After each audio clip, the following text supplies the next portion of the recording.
జనవరి 14 ఆదివారం రోజు భోగి పండుగను జరుపుకుంటాము. ఈ భోగి పండుగ రోజు స్నానం చేసే నీటిలో ఇది వేసుకొని చేయడం వల్ల మీకున్న దరిద్రం, పాపాలు, కష్టాలు మొత్తం తొలగిపోతాయి. మనం సంక్రాంతి పండుగను 3 రోజులు జరుపుకుంటాము. సంక్రాంతి అంటేనే అందరికీ ఇష్టమైన పండుగ. మొదటిగా మనము భోగి పండుగను జరుపుకుంటాము. రెండవది మకర సంక్రాంతిగా జరుపుకుంటాము. మూడవది కనుమగా జరుపుకుంటాము. సంక్రాంతి పండుగ అందరికీ ఇష్టమైన పండుగ. అలాగే ముందుగా భోగి స్నానాన్ని ఆచరిస్తాం కదా. భోగి స్నానాన్ని ఆచరించేటప్పుడు స్నానం చేసే నీటిలో ఇవి వేసుకొని స్నానం చేస్తే చాలు, మీకున్న దరిద్రం మొత్తం పోయి లక్ష్మీదేవి అనుగ్రహం అనేది కలుగుతుంది. భోగి స్నానం సూర్యోదయానికంటే ముందే చేయడం చాలా మంచిది. సూర్యోదయానికంటే ముందే స్నానాన్ని ఆచరిస్తే భోగి స్నానం అని అంటారు. అలాగే భోగి రోజు చిన్న పిల్లలకు భోగి పండ్లు పోస్తూ ఉంటారు. అలాగే భోగి మంటలు కూడా వేస్తూ ఉంటారు. భోగి పండ్లు చిన్న పిల్లలకు పోయడం వల్ల శ్రీమన్నారాయుని అనుగ్రహం అనేది పిల్లలకు కలుగుతుంది. పిల్లలు ఆయురారోగ్యాలతో ఉంటారని మనకు పెద్దలు చెబుతున్నారు. భోగి పండ్లు పోసేటప్పుడు దానిలో రేగి పండ్లు, చెరుకు గడ్డలు, చిల్లర నాణేలు, బంతి పువ్వులు వేసి పిల్లల తలపై వేస్తారు. ఇలా చేస్తే శ్రీమన్నారాయుని అనుగ్రహం అనేది కలుగుతుంది. అలాగే పిల్లలకు ఎంతటి దిష్టి అయినా పోతుందని మనకు పండితులు చెబుతున్నారు. ఈ సంక్రాంతి పండుగ రోజు అందరూ ముగ్గులు వేస్తూ, రంగులు వేస్తూ చాలా గొప్పగా జరుపుకుంటారు. సంక్రాంతి, కనుమ, భోగి పండుగ అంటే అందరికీ ఇష్టమైనవి. మొదటి రోజు భోగిని జరుపుకుంటాము కాబట్టి స్నానం చేసే నీటిలో ఇవి వేసుకొని స్నానం చేస్తే వారికున్న దరిద్రం పోయి లక్ష్మీదేవి అనుగ్రహం అనేది కంపల్సరీ కలుగుతుంది. ఎంతటి పేదవాడు అయినా సరే కోటీశ్వరుడు అయ్యే అవకాశం ఉందని మనకు పండితులు చెబుతున్నారు. వారికున్న దరిద్రం, పాపాలు తొలగిపోయి ధనవంతులుగా అవుతారు. ఆ పరమేశ్వరుని అనుగ్రహం అనేది కంపల్సరీ కలుగుతుంది. లక్ష్మీదేవి అనుగ్రహం కూడా కలుగుతుంది. ఈ భోగి రోజు సూర్యోదయానికంటే ముందే స్నానం చేయాలి. సంక్రాంతి రోజు ఎవరైనా సరే అన్నదానం చేస్తే చాలా మంచిది. అలాగే వస్త్రదానం చేస్తే కూడా చాలా మంచిది. ఇలా చేయడం వల్ల వారికున్న నరదిష్టి, నరఘోష మొత్తం పోతుంది. ఇలా చేస్తే ఆ పరమేశ్వరుని అనుగ్రహం కూడా మీకు కలుగుతుంది.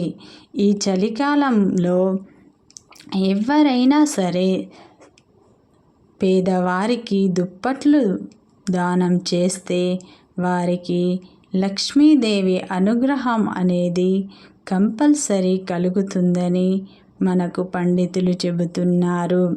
అలాగే ఈ సంక్రాంతిని మనం 3 రోజులు జరుపుకుంటాము కాబట్టి మొదటి రోజు భోగి పండుగ చాలా విశేషమైనది. కాబట్టి స్నానం చేసే నీటిలో ఇది వేసుకొని స్నానం చేయండి. సకల దరిద్రాలు, దోషాలు తొలగిపోయి లక్ష్మీదేవి అనుగ్రహం కలుగుతుంది. లక్ష్మీదేవి మీ ఇంట్లో ధనవర్షాన్ని కురిపిస్తుంది.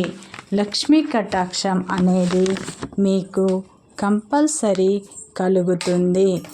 చిన్న పిల్లలకు భోగి పండ్లు పోయడం చాలా మంచిది.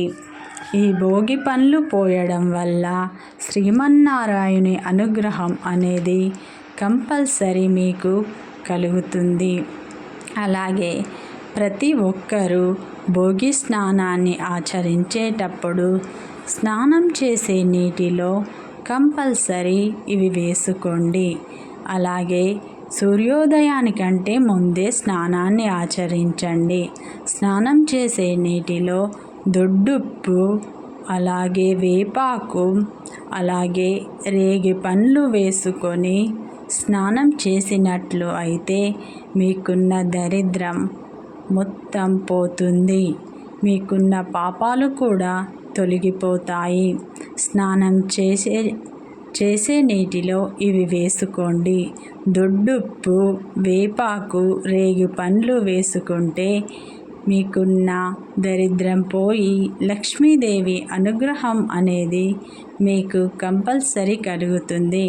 వీడియో నచ్చితే కంపల్సరీ లైక్ చేయండి, సబ్స్క్రైబ్ చేసుకోండి. అలాగే స్నానానికంటే ముందు ఆడవాళ్ళు పసుపు రాసుకోవడం చాలా మంచిది. పసుపు లక్ష్మీదేవికి చాలా ఇష్టం. పసుపు రాసుకోవడం వల్ల లక్ష్మీదేవి అనుగ్రహం కలుగుతుంది. అలాగే మీకున్న దరిద్రం మొత్తం పోతుంది. ఈ భోగి రోజు కంపల్సరీ సూర్యోదయానికంటే ముందే స్నానం ఆచరించినట్లు అయితే ఆ లక్ష్మీదేవి అనుగ్రహం కలుగుతుందని మనకు పండితులు చెబుతున్నారు. ఎంతటి నరదిష్టి అయినా, నరఘోష అయినా మీపై నుండి వెళ్ళిపోతుంది. అలాగే ఈ భోగి రోజు చాలా విశేషమైనదిగా మనకు పండితులు చెబుతున్నారు. సంక్రాంతి అంటేనే చాలా ముఖ్యమైన పండుగ, చాలా గొప్ప పండుగ. కనుమ రోజు కూడా మనం చాలా విశేషంగా జరుపుకుంటాము. ఈ 3 రోజులు సంక్రాంతిని గొప్పగా జరుపుకుంటాము కాబట్టి ముందు రోజు భోగి స్నానం చాలా మంచిది.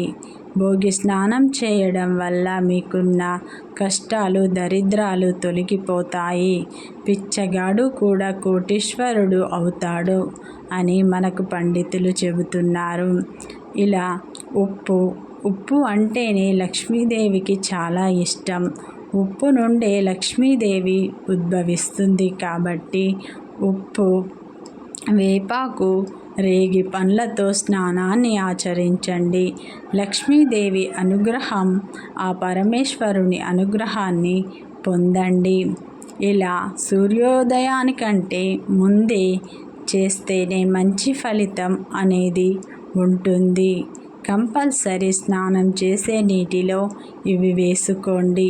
పసుపు రాసుకొని స్నానాన్ని చేస్తే లక్ష్మీదేవి అనుగ్రహం అనేది కంపల్సరీ మీకు కలుగుతుంది.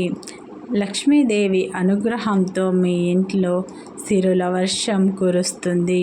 బిచ్చగాడు కూడా కోటీశ్వరుడు అవుతాడని మనకు పండితులు చెబుతున్నారు. అలాగే లక్ష్మీదేవి అనుగ్రహం కలగాలంటే ఈ ఒక్కటి చేయండి చాలు. వీడియో నచ్చితే లైక్ చేయండి, సబ్స్క్రైబ్ చేసుకోవడం మర్చిపోకండి.